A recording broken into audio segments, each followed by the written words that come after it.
आज का अपना टॉपिक है फंडामेंटल ऑफ एंटरप्रेन्योरशिप पेपर के अंतर्गत economic environment and it's component, आर्थिक वातावरण एवं इसके घटक।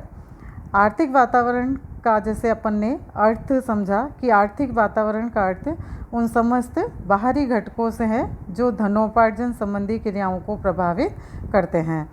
तो इसलिए अगर हम इसको संक्षिप्त में समझें कि आर्थिक वातावरण में वे सभी तत्व या घटक सम्मिलित होते हैं जो प्रत्यक्ष या परोक्ष रूप से मानव के आर्थिक जीवन को प्रभावित करते हैं। यानी आर्थिक वातावरण के अंतर्गत सारी व्यक्ति की आर्थिक क्रियाएं प्रभावित करती हैं और एक व्यक्ति को अपने आसपास के वातावरण के अनुरूप अपने व्यावसायिक क्रियाओं को करना होता है, व्यावसायिक कार्यों को करना होता है ताकि वो अपना धनोपार्जन, अपनी आय को प्राप्त कर सके। तो इस प्रकार से जैसे स्टूडीवेंट ने भी कहा है कि आर्थिक वातावरण का आशय सामान्यतया उन बाह्य शक्तियों से है जिनका किसी व्यवसाय पर प्रत्यक्ष आर्थिक प्रभाव पड़ता है। तो इस प्रकार आर्थिक वातावरण में वह परिवेश या हम कहें समस्त सामाजिक, राजनीतिक या जो संस्था की विभिन्न दशा वो सम्मिलित होती हैं और जिनके अंतर्गत व्यावसायिक कार्यकलापों का संचालन किया जाता है। तो इस तरह से किसी भी प्रकार से आर्थिक वातावरण का और वह परिवेश यानी अपने पूरी संस्था पर पड़ता है और एक उद्यमी या एक व्यवसायी के द्वारा इन सभी क्रियाओं को, इस सभी किए जाने वाले कार्यों को अपने आसपास के वातावरण के अनुरूप ढालना होता है। तो इस आधार पर आर्थिक वातावरण की अपन कुछ विशेषताएं देख सकते हैं, जैसे कि यह आर्थिक क्रियाओं से संबंधित है क्योंकि इसमें वैधानिक व्यावसायिक कार्य एवं व्यक्ति द्वारा अर्जित करने एवं उसे कुशलतापूर्वक व्यय करने से संबंधित क्रियाओं को सम्मिलित किया जाता है। इसी प्रकार से यह गतिशील होता है क्योंकि आर्थिक विषयों से संबंधित नीतियों और विधियों को समय समय पर बदलते रहना पड़ता है या उनको बदलते रहते हैं। वातावरण के क्या है, दो प्रकार होते हैं, आंतरिक एवं बाहरी। इनमें से जो इंटरनल एनवायरनमेंट है, आंतरिक वातावरण है, उस पर तो व्यवसायी या संस्थाएं या जो उपक्रम है काम करने वाले वो क्या करते हैं, आसानी से कंट्रोल कर सकते हैं। जैसे इंटरनल कर्मचारी वर्ग है, प्रबंधक वर्ग है, अन्य जो काम करने वाले व्यक्ति हैं संस्था के अंतर्गत, जो मानवीय संसाधन है, उन पर आसानी से नियंत्रण किया जा सकता है, उनको अपनी पॉलिसी के अकॉर्डिंग कार्य करवाया जा सकता है। लेकिन बाहरी वातावरण की एक भौगोलिक सीमा होती है जो संस्था के कार्य के अनुसार घटते बढ़ते हैं और आर्थिक वातावरण अनेक घटकों या तत्वों का प्रभाव डालता है या उनका प्रभाव पड़ता है। तो इस प्रकार से सामाजिक, सांस्कृतिक और राजनीतिक कई प्रकार के ऐसे घटक हैं जिनका आर्थिक वातावरण के अंतर्गत प्रभाव पड़ता है। अब हम देखते हैं कि व्यावसायिक वातावरण को प्रभावित करने वाले कौन से ऐसे प्रमुख घटक हैं या तत्व हैं। जैसे प्राकृतिक संसाधन, नेचुरल रिसोर्सेज। आर्थिक वातावरण को यानी कि देश में उपलब्ध प्राकृतिक संसाधन जैसे भूमि, मिट्टी की किस्म, खनिज संपदा, जल संपदा, वनस्पति, इस तरह की या जलवायु आदि प्रभावित करते हैं। तो जो प्राकृतिक साधनों की प्रचुरता, अनुकूलता, उनके दोहन से आर्थिक विकास और रोजगार में वृद्धि होती है और इनके अभाव में देश में गरीबी, भूखमरी, बेरोजगारी और पिछड़ेपन की स्थिति बन सकती हैं। तो इसलिए प्राकृतिक संसाधनों का आर्थिक वातावरण के अंतर्गत अत्यधिक प्रभाव पड़ता है। इसी प्रकार से मानवीय संसाधन, ह्यूमन रिसोर्सेज।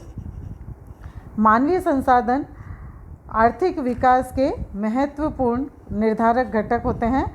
तो जिन देशों में मानवीय शक्ति स्वस्थ और कुशल और प्रशिक्षित होती हैं तो उन देशों में आर्थिक विकास तेज़ी से होता है, क्योंकि श्रम शक्ति की कमी, अस्वस्थ एवं अकुशल श्रम शक्ति आर्थिक विकास में बाधक होती हैं। तो इसलिए जिस देश के अंतर्गत मानवीय संसाधन शक्तिशाली हैं और कुशल हैं, तो ऐसे देश हमेशा विकसित देशों के अंतर्गत आते हैं, उनका आर्थिक विकास तेज़ी से होता है।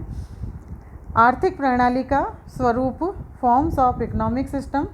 आर्थिक प्रणाली का जो स्वरूप है वो भी आर्थिक वातावरण को प्रभावित करता है। इसी तरह से आर्थिक नीतियाँ, इकोनॉमिक पॉलिसीज़, आर्थिक वातावरण को सरकार की आर्थिक नीतियाँ जैसे औद्योगिक नीतियाँ, इंडस्ट्रियल पॉलिसी हैं, लाइसेंस पॉलिसी हैं, कृषि नीति है, कीमत यानी प्राइस पॉलिसी है, श्रम नीति, तो ये सारे नीतियाँ भी उसको प्रभावित करती हैं। तो यानी यदि ये नीतियाँ उपयुक्त, प्रगतिशील और सुदृढ़ हैं तो कृषि, उद्योग और व्यापार का विकास होता है और इसमें उत्पादन, आय, बचत, विनियोग, पूंजी निर्माण बढ़ता है और देश का तीव्र विकास संभव हो पाता है। फिर आर्थिक संनियम, इकोनॉमिक लॉज। आर्थिक नियमों में अनेक संनियम सम्मिलित होते हैं, जैसे व्यापारिक संनियम, औद्योगिक संनियम, कारखाना अधिनियम, श्रम कानून। इस प्रकार के विभिन्न अधिनियम इसके अंतर्गत सम्मिलित होते हैं और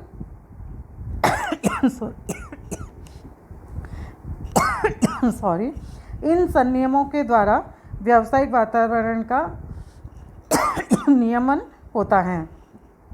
इसके अतिरिक्त सभी लोगों में आर्थिक वातावरण की स्थिरता और निरंतरता का विश्वास भी होने लगता है। नेक्स्ट है पूंजी निर्माण एवं निवेश, कैपिटल फॉर्मेशन एंड इन्वेस्टमेंट। पूंजी निर्माण आर्थिक वातावरण का एक प्रमुख घटक है, क्योंकि देश में पूंजी निर्माण की दर, पूंजी बाजार का विकास और निवेश की उपलब्धता देश का व्यावसायिक वातावरण प्रत्यक्ष रूप से प्रभावित होता है। तो इनके सकारात्मक विकास से देश में व्यवसाय के विकास का वातावरण बनता है एवं बना रहता है और इसके विपरीत स्थिति में देश में व्यावसायिक वातावरण निराशाजनक या अविकसित होता है। फिर है मौद्रिक एवं राजकोषीय नीतियाँ, मॉनेटरी एंड फिस्कल पॉलिसीज। मौद्रिक नीति के द्वारा सरकार निश्चित उद्देश्यों की पूर्ति के लिए देश में मुद्रा एवं साख की मात्रा को नियंत्रित करती हैं और जब तेजी काल होता है, यानी किसी भी देश के अंतर्गत मुद्रा और साख की मात्रा में अगर तेजी है तो ऐसी स्थिति के अंतर्गत मुद्रास्फीति को नियंत्रित कर आर्थिक स्थिरता प्रदान की जाती है और इसके विपरीत मंदी काल में मुद्रा एवं साख की मात्रा बढ़ाकर आर्थिक विकास को गति दी जाती हैं। बाजार की स्थितियाँ, सिचुएशन ऑफ मार्केट। आर्थिक वातावरण बाजार की स्थितियों से भी प्रभावित होता है, जो पूर्ण प्रतियोगिता की स्थिति में बाजार में अति उत्पादन, कम लागत, प्रतिस्पर्धा और सामान्य लाभ आदि होने से साधनों का अनुकूलतम उपयोग होता है। और जब एकाधिकारी बाजार में ऊंची लागत, ऊंची कीमत, कम उत्पादन, एकाधिकारी लाभ एवं उपभोक्ताओं का शोषण होने के कारण विकास में बाधा आती है। अपूर्ण प्रतियोगिता के अंतर्गत स्थिति में क्या होता है कि विविधता पूर्वक उत्पादन के साथ अधिक लाभ तथा कम उत्पादन के साथ विज्ञापन लागतों में कैसी प्रतिस्पर्धा होती है? गला घोट प्रतिस्पर्धा को जन्म मिलता है। तो इस प्रकार बाजार की उपयुक्त स्थितियों के अनुरूपी आर्थिक वातावरण निर्धारित होता है और कभी कभी जो सरकार को बाजार व्यवस्था पर भी नियंत्रण करना पड़ता है। इसी प्रकार से उद्यमी एवं नवप्रवर्तन, एंटरप्रेन्योर एंड इनोवेशन, किसी भी देश के आर्थिक वातावरण को प्रभावित करने वाले घटकों में उद्यमी और नवप्रवर्तन भी एक महत्वपूर्ण घटक होता है। जैसे कि बच्चों, प्रोफेसर शुम्पेटर ने कहा कि आर्थिक विकास तकनीकी प्रगति एवं नवप्रवर्तनों पर निर्भर करती हैं। तो जो उद्यमी है या जो साहसी ही है, जो कि संसाधनों का उपयोग करके तकनीकी ज्ञान का लाभ उठाते हुए आर्थिक विकास में योगदान देता है। इसी प्रकार से पूंजी एवं मुद्रा बाजार, कैपिटल एंड मनी मार्केट, तो ये दोनों आर्थिक वातावरण के महत्वपूर्ण घटक माने जाते हैं।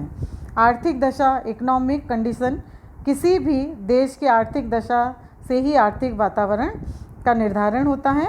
और यदि आर्थिक दशा अच्छी है तो ये कहा जा सकता है कि आर्थिक वातावरण अच्छा है, अन्यथा खराब है। इसी प्रकार विदेशी पूंजी एवं ऋण, फॉरेन कैपिटल एंड डेट, किसी भी देश के आर्थिक वातावरण को प्रभावित करने वाला एक प्रमुख घटक विदेशी पूंजी एवं ऋण की उपलब्धता भी होता है।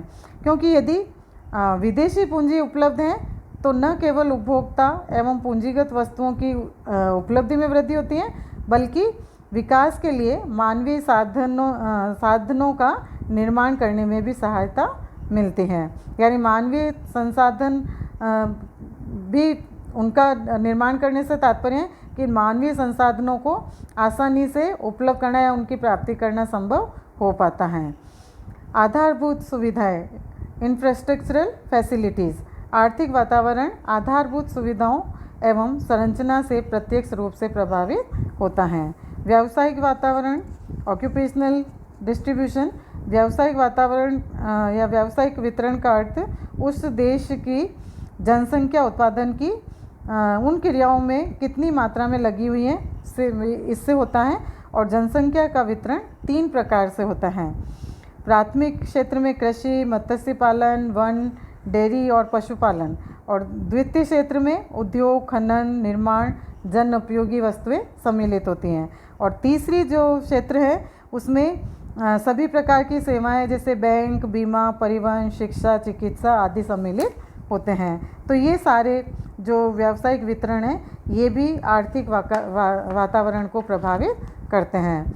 इसी प्रकार से राष्ट्रीय आय एवं वितरण, नेशनल इनकम एंड डिस्ट्रीब्यूशन, आर्थिक वातावरण को राष्ट्रीय आय की मात्रा एवं उसका वितरण भी प्रभावित करता है।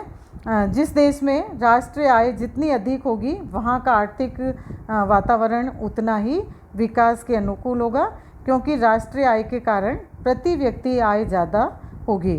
तो इसके परिणाम स्वरूप लोगों की जो क्रय शक्ति है वो क्या है, बढ़ती हैं, उनकी क्रय शक्ति ज़्यादा हो जाती हैं। फिर कुशल संगठन, एफिशिएंट ऑर्गेनाइजेशन, आर्थिक वातावरण को प्रभावित करने वाले घटकों में एक घटक देश का कुशल संगठन भी है। तो जैसे इसके लिए बच्चों प्रोफेसर डॉब के अनुसार यानी उन्होंने कहा है कि आर्थिक विकास की समस्या मुख्यतः क्या है, वित्तीय समस्या नहीं है, बल्कि यह तो आर्थिक संगठन एवं व्यवस्था की समस्या है। तो एक अच्छे संगठन एवं व्यवस्था द्वारा कम संसाधनों से भी अधिक तीव्र गति से विकास किया जा सकता है। तो इस प्रकार से प्रोफेसर मार्शल के अनुसार सबसे जो अधिक बहुमूल्य पूंजी है वो वह है जो मनुष्यों में विनियोजित की जाती हैं, और इस प्रकार कुशल संगठन के द्वारा ही उपलब्ध संसाधनों का अधिकतम उपयोग करते हुए आर्थिक विकास को गति प्रदान की जा सकती हैं। आज अपन इतना ही करेंगे। नेक्स्ट वीडियो में अपन अध्ययन करेंगे गैर आर्थिक वातावरण एवं इसके घटक।